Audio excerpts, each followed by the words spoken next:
Students, आपके लिए प्रेमचंद जी द्वारा लिखित कहानी नमक का दारोगा का वाचन है। ध्यान से सुनें और कहानी का आनंद लें। जब नमक का नया विभाग बना और ईश्वर प्रदत्त वस्तु के व्यवहार करने का निषेध हो गया तो लोग चोरी छिपे इसका व्यापार करने लगे। अनेक प्रकार के छल प्रपंचों का सूत्रपात हुआ। कोई घूस से काम निकालता था, कोई चालाकी से। अधिकारियों के पौ 12 थे। पटवारीगिरी का सर्वसम्मानित पद छोड़ छोड़कर लोग इस विभाग की बरकंदाजी करते थे। इसके दरोगा पद के लिए तो वकीलों का भी जी ललचाता था। यह वह समय था जब अंग्रेजी शिक्षा और ईसाई मत को लोग एक ही वस्तु समझते थे। फारसी का प्राबल्य था। प्रेम की कथाएं और श्रृंगार रस के काव्य पढ़कर फारसीदा लोग सर्वोच्च पदों पर नियुक्त हो जाया करते थे। मुंशी बंशीधर भी जुलेखा की विरह कथा समाप्त करके मजनू और फरहाद के प्रेम वृतांत को नल और नील की लड़ाई और अमेरिका के आविष्कार से अधिक महत्व की बातें समझते हुए रोजगार की खोज में निकले। उनके पिता एक अनुभवी पुरुष थे। समझाने लगे, बेटा घर की दुर्दशा देख रहे हो, ऋण के बोझ से दबे हुए हैं। लड़कियां हैं वह घास फूस की तरह बढ़ती चली जाती हैं। मैं कगारे पर का वृक्ष हो रहा हूँ, न मालूम कब गिर पड़ूँ। अब तुम ही घर के मालिक मुख्तार हो। नौकरी में ओहदे की ओर ध्यान मत देना, यह तो पीर का मज़ार है। निगाह चढ़ावे और चादर पर रखनी चाहिए। ऐसा काम ढूंढना जहाँ कुछ ऊपरी आय हो। मासिक वेतन तो पूर्णमासी का चांद है जो एक दिन दिखाई देता है और घटते घटते लुप्त हो जाता है। ऊपरी आय बहता हुआ स्रोत है जिससे सदैव प्यास बुझती है। वेतन मनुष्य देता है, इसी से उसमें वृद्धि नहीं होती। ऊपरी आमदनी ईश्वर देता है, इसी से उसकी बरकत होती है। तुम स्वयं विद्वान हो, तुम्हें क्या समझाऊं। इस विषय में विवेक की बड़ी आवश्यकता है। मनुष्य को देखो, उसकी आवश्यकता को देखो और अवसर को देखो। उसके उपरांत जो उचित समझो करो। गरज वाले आदमी के साथ कठोरता करने में लाभ ही लाभ है, लेकिन बेगरज को दांव पर पाना ज़रा कठिन है। इन बातों को निगाह में बांध लो, यह मेरी जन्म भर की कमाई है। इस उपदेश के बाद पिताजी ने आशीर्वाद दिया। बंशीधर आज्ञाकारी पुत्र थे। ये बातें ध्यान से सुनी और तब घर से चल खड़े हुए।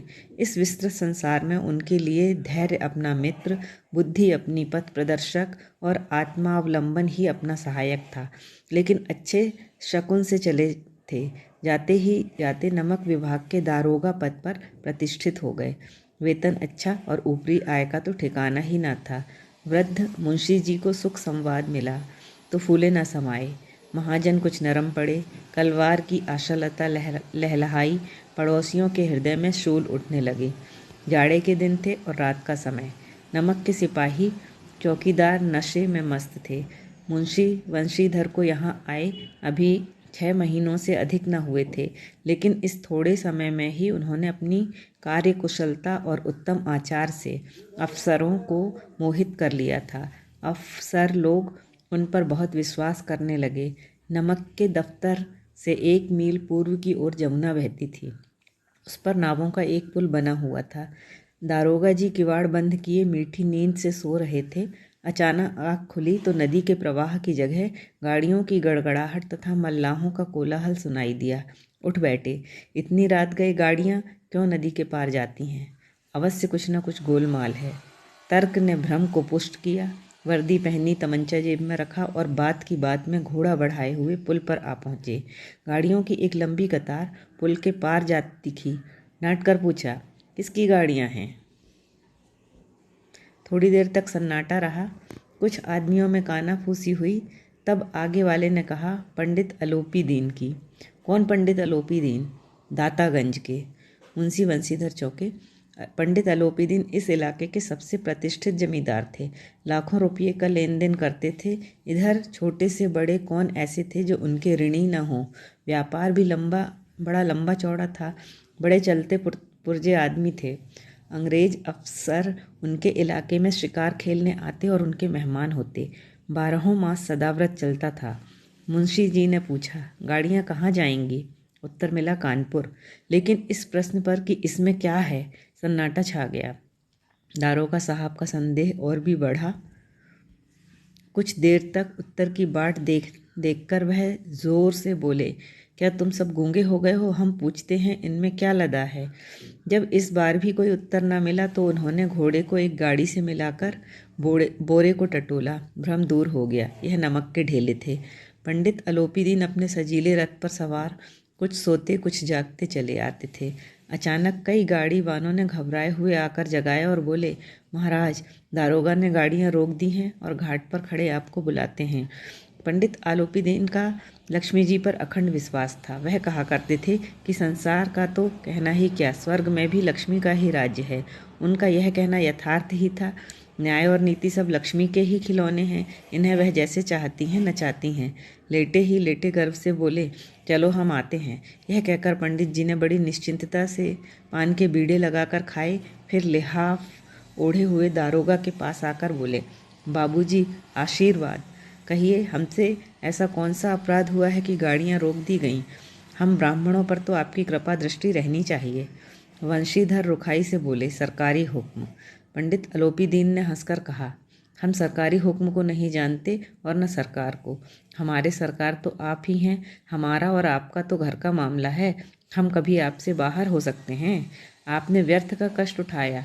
यह हो नहीं सकता कि इधर से जाएं और इस घाट के देवता को भेंट न चढ़ावें। मैं तो आपकी सेवा में स्वयं ही आ रहा था।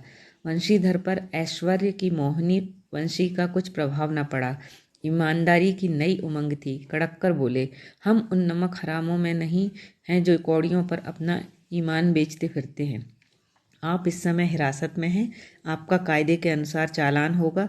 बस मुझे अधिक बातों की फुर्सत नहीं है। जमादार बदलू सिंह, तुम इन्हें हिरासत में ले चलो, मैं हुक्म देता हूँ। पंडित अलोपीदीन स्तंभित हो गए। गाड़ीवानों में हलचल मच गई। पंडित जी के जीवन में कदाचित यह पहला ही अवसर था कि पंडित जी को ऐसी कठोर बातें सुननी पड़ी। बदलू सिंह आगे बढ़ा, किंतु रौब के मारे यह साहस न हुआ कि उनका हाथ पकड़ सके। पंडित जी ने धर्म को धन का ऐसा निरादर करते कभी न देखा था। विचार किया, यह अभी उद्दंड लड़का है। माया मोह के जाल में अभी नहीं पड़ा, अल्हड़ है, झिझकता है। बहुत दीन भाव से बोले, बाबू साहब, ऐसा न कीजिए, हम मिट जाएंगे, इज्जत धूल में मिल जाएगी। हमारा अपमान करने से आपके हाथ क्या आएगा? हम किसी तरह आपसे बाहर थोड़े ही हैं। वंशीधर कठोर स्वर में कहा, हम ऐसी बातें नहीं सुनना चाहते। अलोपीदीन ने जिस सहारे को चट्टान समझ रखा था वह पैरों के नीचे से खिसकता हुआ मालूम हुआ। स्वाभिमान और धन ऐश्वर्य को कड़ी चोट लगी, किंतु अभी तक धन की सांख्यिक शक्ति का पूरा भरोसा था। अपने मुख्तार से बोले, लाला जी, 1000 के नोट बाबू साहब को भेंट करो। आप इस समय भूखे सिंह हो रहे हैं। वंशीधर ने गर्म होकर कहा, 1000 नहीं, 1,00,000 भी मुझे सच्चे मार्ग से नहीं हटा सकते। धर्म की इस बुद्धिहीन दृढ़ता और देव दुर्लभ त्याग पर मन बहुत झुंझलाया। अब दोनों शक्तियों में संग्राम होने लगा। धन ने उछल उछल कर आक्रमण करने शुरू किए। 1 से 5, 5 से 10, 10 से 15 और 15 से 20,000 तक नौबत पहुंची। किंतु धर्म अलौकिक वीरता के साथ इस बहुसंख्यक सेना के सम्मुख अकेला पर्वत की भांति अटल अविचलित खड़ा था। अलोपीदीन निराश होकर बोले, अब इससे अधिक मेरा साहस नहीं, आगे आपको अधिकार है। वंशीधर ने जमादार को ललकारा। बदलू सिंह मन में दारोगा जी को गालियां देता हुआ पंडित अलोपीदीन की ओर बढ़ा। पंडित घबराकर 2-3 कदम पीछे हट गए। अत्यंत दीनता से बोले, बाबू साहब, ईश्वर के लिए मुझ पर दया कीजिए। मैं 25,000 पर निपटारा करने को तैयार हूँ। असंभव बात है। 30,000 पर किसी तरह भी संभव नहीं। क्या 40,000 पर भी नहीं? 40,000 नहीं, 40 लाख पर भी असंभव है। बदलू सिंह, इस आदमी को अभी हिरासत में ले लो। अब मैं एक शब्द भी नहीं सुनना चाहता। धर्म ने धन को पैरों तले को चल डाला। आलोपीदीन ने एक हष्ट पुष्ट मनुष्य को हथकड़ियाँ लिए हुए अपनी तरफ आते देखा। चारों ओर निराश और कातर दृष्टि से देखने लगे। इसके बाद एकाएक मूर्छित होकर गिर पड़े। दुनिया सोती थी, पर दुनिया की जीभ जागती थी। सवेरे देखिए तो बालक वृद्ध सबके मुंह से यही बात सुनाई देती थी। जिसे देखिए वही पंडित जी के इस व्यवहार पर टीका टिप्पणी कर रहा था। निंदा की बौछारें हो रही थीं। मानो संसार से अब पापी का पाप कट गया। पानी को दूध के नाम से बेचने वाला ग्वाला कल्पित रोजना रोज नामचे भरने वाले अधिकारी वर्ग, रेल में बिना टिकट सफ़र करने वाले बाबू लोग, जाली दस्तावेज बनाने वाले सेठ और साहूकार, यह सब के सब देवताओं की भांति गर्दनें चला रहे थे। जब दूसरे दिन पंडित अलोपीदीन अभियुक्त होकर कांस्टेबलों के साथ, हाथों में हथकड़ियाँ, हृदय में ग्लानि और क्षोभ भरे लज्जा से गर्दन झुकाए अदालत की तरफ चले तो सारे शहर में हलचल मच गई। मेलों में कदाचित आंखें इतनी व्यग्र न होती होंगी, भीड़ के मारे छत और दीवार में कोई भेद न रहा। किंतु अदालत में पहुंचने की देर थी। पंडित आलोपीदीन इस अगाध वन के सिंह थे। अधिकारी वर्ग उनके भक्त, अमले उनके सेवक, वकील मुख्तार उनके आज्ञापालक और अर्दली चपरासी तथा चौकीदार तो उनके बिना माल के गुलाम थे। उन्हें देखते ही लोग चारों तरफ से दौड़े। सभी लोग विस्मित हो रहे थे, इसलिए नहीं कि अलोपीदीन ने क्यों यह कर्म किया, बल्कि इसलिए कि वह कानून के पंजे में कैसे आए। ऐसा मनुष्य जिसके पास असाध्य साधन करने वाला धन और अनन्य वाचालता हो, वह क्यों कानून के पंजे में आए। प्रत्येक मनुष्य उनसे सहानुभूति प्रकट करता था। बड़ी तत्परता से इस आक्रमण को रोकने के निमित्त वकीलों की एक सेना तैयार की गई। न्याय के मैदान में धर्म और धन में युद्ध ठन गया। वंशीधर चुपचाप खड़े थे। उनके पास सत्य के सिवा न कोई बल था, न स्पष्ट भाषण के अतिरिक्त कोई शस्त्र। गवाह थे, किंतु लोभ से डांवाडोल। यहाँ तक कि मुंशी जी को न्याय भी अपनी ओर से कुछ खिंचा हुआ दिख पड़ता था। वह न्याय का दरबार था, परंतु उसके कर्मचारियों पर पक्षपात का नशा छाया हुआ था। किंतु पक्षपात और न्याय का क्या मेल। जहाँ पक्षपात हो वहाँ न्याय की कल्पना भी नहीं की जा सकती। मुकदमा शीघ्र ही समाप्त हो गया। डिप्टी मजिस्ट्रेट ने अपनी तजवीज़ में लिखा, पंडित अलोपीदीन के विरुद्ध दिए गए प्रमाण निर्मूल और भ्रमात्मक हैं। वह एक बड़े भारी आदमी हैं। यह बात कल्पना के बाहर है कि उन्होंने थोड़े लाभ के लिए ऐसा दुस्साहस किया हो। यद्यपि नमक के दरोगा मुंशी वंशीधर का अधिक दोष नहीं है, लेकिन यह बड़े खेद की बात है कि उसकी उद्दंडता और विचारहीनता के कारण एक भले मानुस को कष्ट झेलना पड़ा। हम प्रसन्न हैं कि वह अपने काम से सजग और सचेत रहता है, किंतु नमक से मुकदमे की बढ़ी हुई नमक हलाली ने उसके विवेक और बुद्धि को भ्रष्ट कर दिया। भविष्य में उसे होशियार रहना चाहिए। वकीलों ने यह फैसला सुना और उछल पड़े। पंडित अलोपीदीन मुस्कुराते हुए बाहर निकले। स्वजन बांधवों ने रुपयों की लूट की। उदारता का सागर उमड़ पड़ा। उसकी लहरों ने अदालत की नींव तक हिला दी। जब वंशीधर बाहर निकले तो चारों ओर से उनके ऊपर व्यंग बाणों की वर्षा होने लगी। चपरासियों ने झुक झुक कर सलाम किए, किंतु इस समय एक एक कटु वाक्य, एक एक संकेत उनकी गर्वाग्नि को प्रज्वलित कर रहा था। कदाचित इस मुकदमे में सफल होकर वह इस तरह अकड़ते हुए न चलते। आज उन्हें संसार का एक खेदजनक विचित्र अनुभव हुआ। न्याय और विद्वता, लंबी चौड़ी उपाधियाँ, बड़ी बड़ी दाढ़ियाँ और ढीले चोंगे एक भी सच्चे आदर के पात्र नहीं हैं। वंशीधर ने धन से बैर मोल लिया था, उसका मूल्य चुकाना अनिवार्य था। कठिनता से 1 सप्ताह बीता होगा कि मुअत्तली का परवाना आ पहुँचा। कार्यपरायणता का दंड मिला। बेचारे भग्न हृदय, शोक और खेद से व्यथित घर को चले। बूढ़े मुंशी जी तो पहले ही से कुड़बुड़ा रहे थे कि चलते चलते इस लड़के को समझाया था, लेकिन इसने एक न सुनी। सब मनमानी करता है। हम तो कलवार और कसाई के तगादे सहें, बुढ़ापे में भगत बनकर बैठें और वहाँ बस वही सूखी तनख्वाह। हमने भी नौकरी की है, कोई और कोई ओहदेदार नहीं थे, लेकिन काम किया दिल खोलकर, और आप ईमानदार बनने चले हैं। घर में चाहे अंधेरा हो, मस्जिद में अवश्य दिया जलाएंगे। खेद ऐसी समझ पर। पढ़ना लिखना सब अकारत गया। इसके थोड़े ही दिनों बाद जब मुंशी वंशीधर इस दुरावस्था में घर पहुँचे और बूढ़े पिताजी ने समाचार सुना तो सिर पीट लिया। बोले, जी चाहता है कि तुम्हारा और अपना सिर फोड़ लूँ। बहुत देर तक पछता पछता कर हाथ मलते रहे। क्रोध में कुछ कठोर बातें भी कहीं, और यदि वंशीधर वहाँ से टल न जाते तो अवश्य ही यह क्रोध विकट रूप धारण करता। वृद्धा माता को भी दुख हुआ। जगन्नाथ और रामेश्वर यात्रा की कामनाएं मिट्टी में मिल गईं। पत्नी ने तो कई दिनों तक सीधे मुंह से बात भी नहीं की। इसी प्रकार 1 सप्ताह बीत गया। संध्या का समय था। बूढ़े मुंशी जी बैठे राम नाम की माला जप रहे थे। इसी समय उनके द्वार पर सजा हुआ रथ आकर रुका। हरे और गुलाबी पर्दे, पछइये बैलों की जोड़ी, उनकी गर्दनों में नीले धागे, सींगें पीतल से जड़ी हुई। कई नौकर लाठियां कंधों पर रखे साथ थे। मुंशी जी अगवानी को दौड़े, देखा तो पंडित अलोपी दीन है। झुककर दंडवत की और लल्लो चप्पू की बातें करने लगी। हमारा भाग्य उदय हुआ जो आपके चरण इस द्वार पर आए। आप हमारे पूज्य देवता हैं, आपको कौन सा मुंह दिखावें। मुंह में तो कालिक लगी हुई है, किंतु क्या करें, लड़का अभागा कपूत है, नहीं तो आपसे क्यों मुंह छिपाना पड़ता। ईश्वर निसंतान रखे, पर ऐसी संतान ना दे। अलोपी दीन ने कहा, नहीं भाई साहब, ऐसा न कहिए। मुंशी जी ने चकित होकर कहा, ऐसी संतान को और क्या कहूँ। अलोपी दीन ने वात्सल्यपूर्ण स्वर में कहा, कुल तिलक और पुरुषों की कीर्ति उज्ज्वल करने वाले संसार में ऐसे कितने धर्मपरायण मनुष्य हैं जो धर्म पर अपना सब कुछ अर्पण कर सकें। पंडित अलोपी दीन ने वंशीधर से कहा, दारोगा जी, इसे खुशामद न समझिए।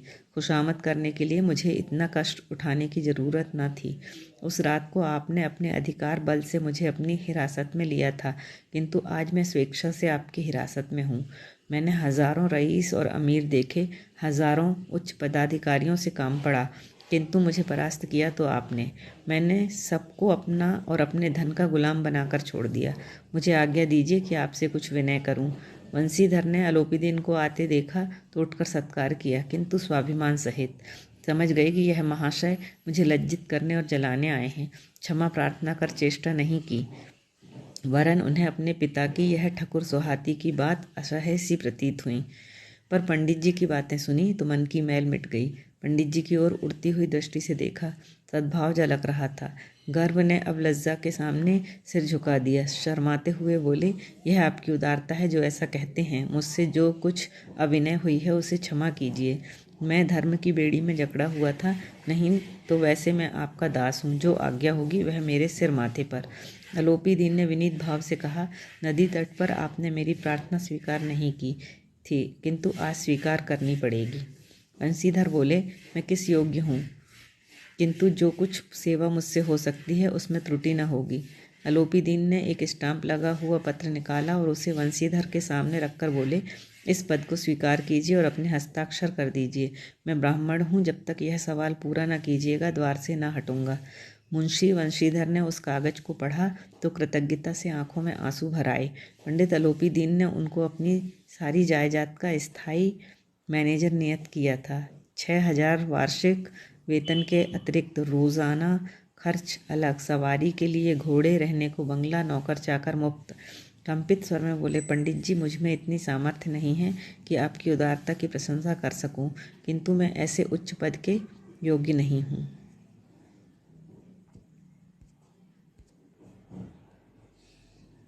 अलोपी दीन हंसकर बोले, मुझे इस समय एक अयोग्य मनुष्य की ही जरूरत है।